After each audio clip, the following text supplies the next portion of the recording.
তুমি কাদের গাফফার। ছোট্ট একটা জার্নি শেষে অবশ্যই সে গ্রিন অরণ্য পার্কের একদম গেটের সামনে, ও আসি না কেন, চলে আসলাম। আর আমি বাইক পার্কিং করছিলাম, ছোট ভাই ঘোরাঘুরি করছিল, তারপর টিকিট কেটে ঢুকে পড়লাম একদম ভিতরে। আর আজকের স্পেশাল আমার ছেলে আবু বকর, সবাই তার জন্য দোয়া করবেন। সো উপভোগ করুন আজকের ভিডিও।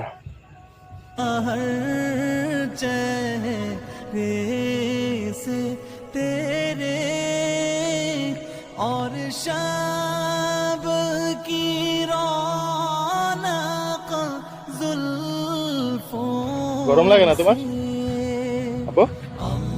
তোমার গরম লাগে না?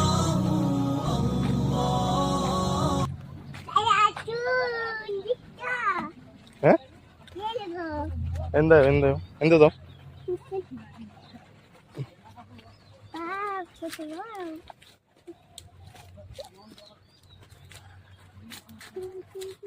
কি এটা?